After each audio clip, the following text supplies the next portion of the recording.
welkom by die meditatiewe diens. As jy volgende vir die eerste keer inskakel of jy kyk dalk vanaf iewers in die land of van oorsee, baie welkom ook aan jou. Met ons saam wees, steek ons gewone kers aan. Ons bid gebede saam, ons luister na musiek, ons lees ou antieke tekste en ons gebruik die nagmaal. En dis als maniere om die daaglikse ritmes en routines van elke dag te onderbreek, vir onsself te herinner dat God by ons is. Ons gaan vanoggend dieselfde doen en ek wil jou nooi om dit saam met ons te doen. Voordat ons die kers gaan aansteek, is daar 'n paar afkondigings en 'n paar goed wat in ons gemeenskap gebeur, waarvan ek julle graag wil vertel. Ons wil in hierdie tyd vir ons goeie bure wees en ons wil uitkyk vir mekaar. En daarom is ons bewus van die nood, nie net in ons eie gemeenskap nie, maar ook reg rondom ons. En daarom gaan 'n gedeelte van die kollektes vanoggend, van die inkomstes, gaan aan ons kosprojek. En ons wil vir julle vra om vir ons daarin te ondersteun. Ons wil vir julle baie dankie sê vir die finansiële ondersteuning wat julle in hierdie tyd aan ons gee. Julle help ons om alles in stand te hou en om mense in hierdie tyd te ondersteun. Daar is ook Sondagmiddag om 4:00 Zoom virtuele markplein gesprekke. En dit is 'n platform waar mense kan aanlyn gaan en mekaar sommer weer kan sien en saam kan kuier, hoor hoe dit gaan en dalk miskien oor die teks of die dienste gesels. As jy wil saam kuier, is jy welkom om vir my 'n e-pos te stuur met jou details. Ek sal op die lys plaas en dan kan jy vanmiddag 4:00 saam kuier. Kategese het ook in hierdie tyd weer begin. En Hanno en Brenda is besig om baie lekker materiaal op die webblad te laai. En as jy kinders het, of jy weet van mense wat kinders in die huis het, is jy welkom op die webblad te gaan en van die materiaal daar te gaan aftrek. Ons gebed met die aansteek van die kers vanoggend is dat God se lig sal inskyn in ons lewens. Met die aansteek van die kers herinner ons onsself dat God se gees is oral rondom ons, elke dag.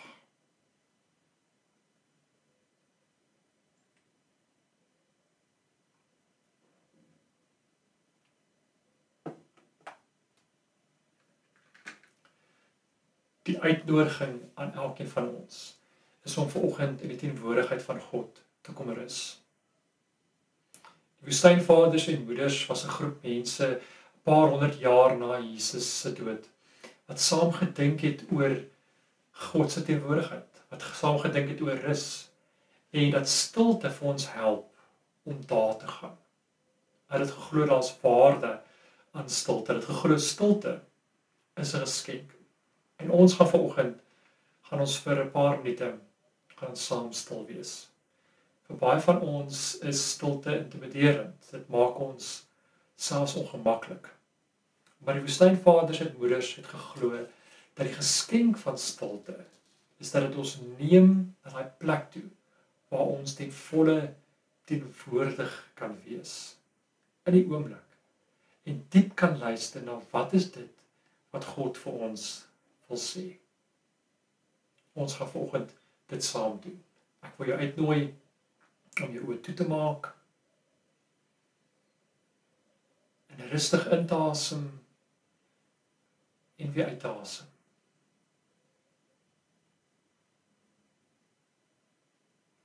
Ek gaan vir ons 'n gebed lees en nadat ek dit gelees het, gaan ons vir mekaar die geleentheid gee om stilte te omarm en diep te luister na wat is dit wat God vanoggend vir jou wil sê.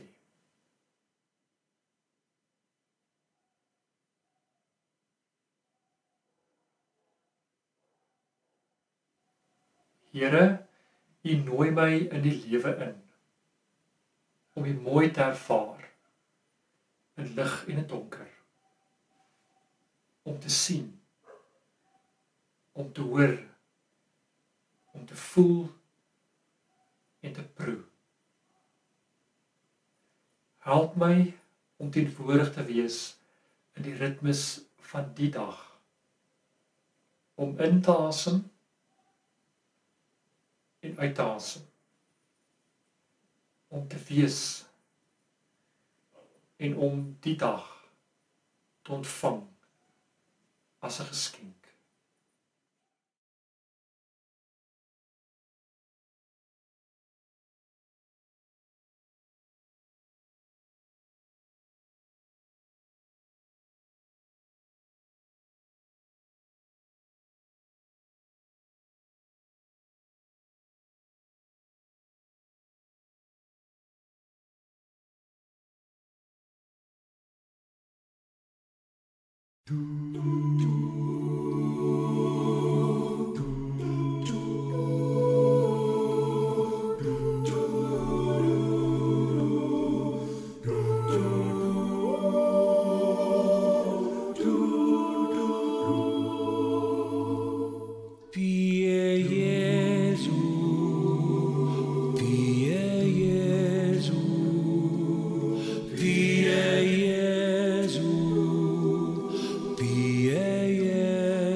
Klompie jare gelede het 'n film uitgekom met die naam The Bridge, waarin die Franse rolprentster Gérard Depardieu gespeel het. Dit is 'n fliek wat die storie vertel van die kompleksiteit van verhoudings, van wat dit beteken om foute te maak en wat dit doen aan ander mense. En Gérard Depardieu het die rol gespeel van die groot, sterk ambagsman, wie se vrou verlief raak op 'n ander man, op sy baas ingenieur in 'n groot maatskappy. En die laaste toneel van die fliek eindig waar hy uitvind wat gebeur het en dan vir sy vrou konfronteer daaroor. En in sy woede dreig hy dan uit sy weerwraak om albei van hulle by te kom. Maar hy besef dan baie gou, sy liefde vir sy vrou is te groot en hy gaan dit nie reg kry nie. En hy staan dan vir sy vrou met sy 2 groot hande op na haar toe en hy bely en sê: "Kyk na my hande. Hulle is groot en sterk. Sterk genoeg om almal in een oogwink plat te slaan en te vernietig. Maar hierdie hande is vandag magteloos, swak, weerloos en sag. Want dit is die hande van 'n man wat jou steeds liefhet. wat jou nie kan seermaak nie, wat jou eerder sou vashou en bly koester. En hierdie toneel in hierdie film het my herinner aan soortgelyke woorde van God in Hosea, en dis die teks wat ons volgende gaan saam lees.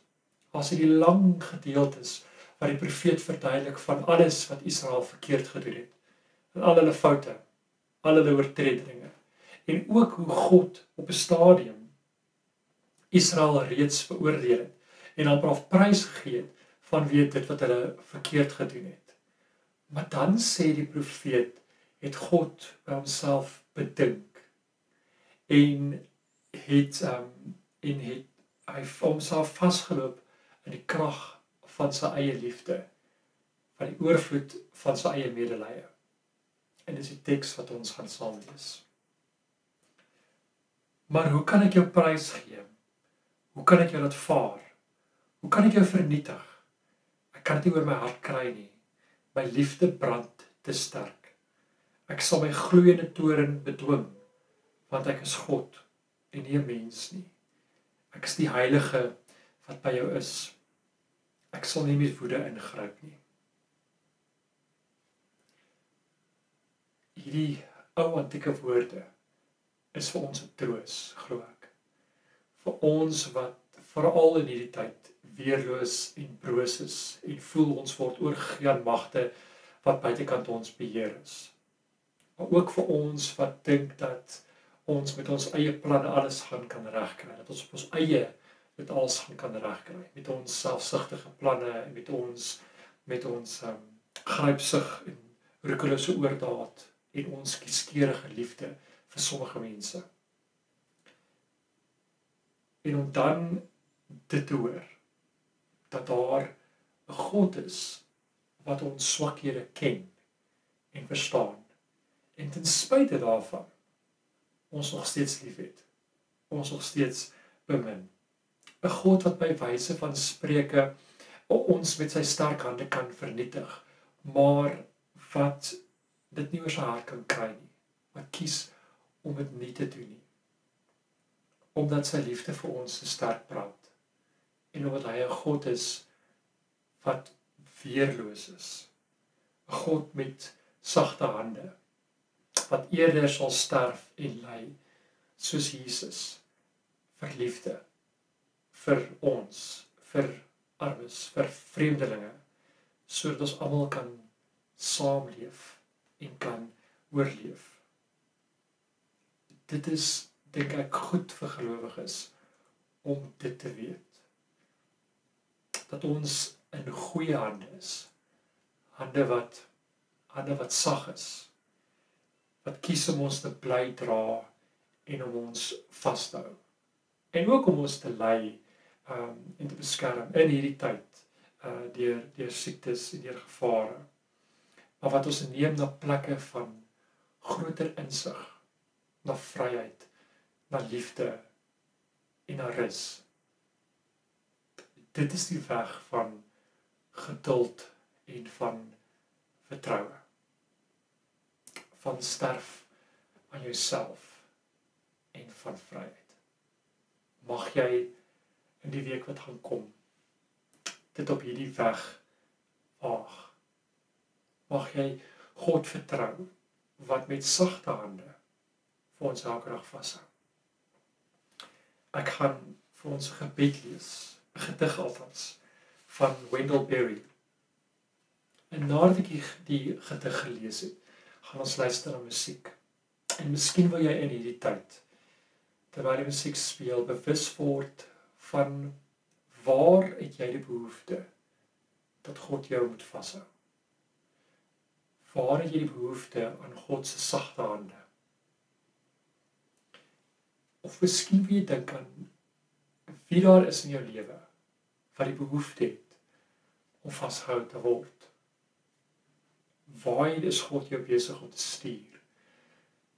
Met wie moet jy met sagte hande vashou?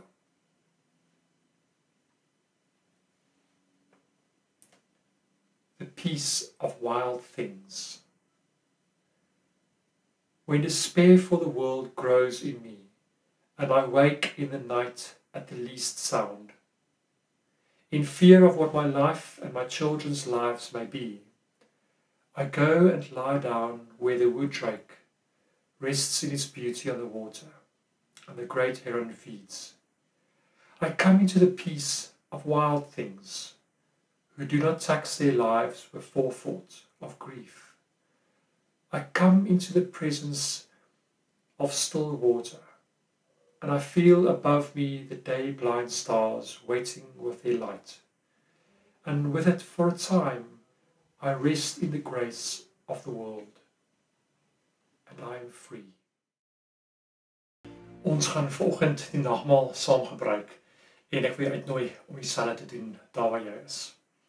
Op die voorhand van Jesus se dood, het hy saam met sy disippels brood gebreek en wyn geskink, en vir hulle gesê, onthou in die toekoms, elke keer as jy wyn skink, elke keer as jy brood breek, onthou my, weet dat ek by julle gaan wees, weet dat ek met sagte hande vir julle sal vashou, dat ek al julle tekortkominge en al julle swakhede ken, en in spite van dit, het ek julle nog steeds lief.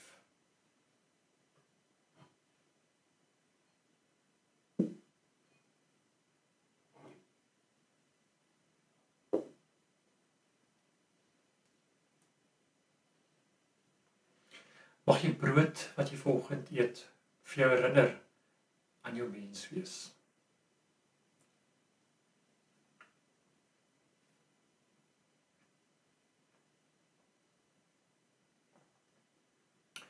Mag die wyn wat ons vanoggend gebruik, of die sap, mag dit vir jou die uitnodiging wees, 'n herinnering wees, van God wat ons met sagte hande elke dag vashou.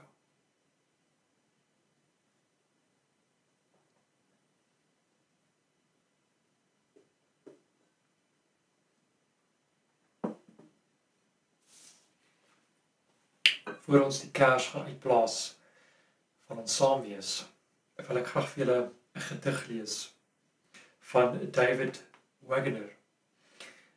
Dalk help hierdie gedig jou in die week wat gaan kom, om teenwoordig te wees in elke oomblik. Stand still. The trees ahead and bushes beside you are not lost. Wherever you are is called here, and you must treat it as a powerful stranger, must ask permission to know it and be known. The forest breathes. Listen. It answers. I've made this place around you. If you leave it, you may come back again, saying, here. No two trees are the same to Raven. No two branches are the same to wren. If what a tree or a bush does is lost on you, you are surely lost. Stand still. The forest knows where you are. Let it find you.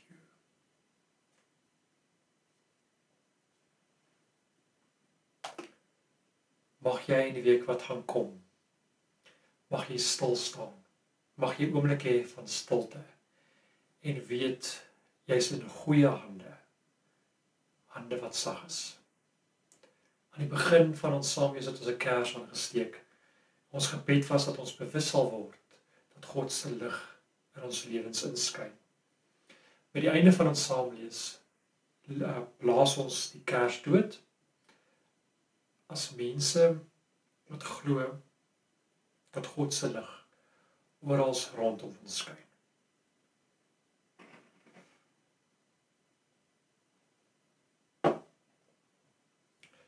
Mag dit vir jou 'n mooi en 'n goeie week wees. Totsiens.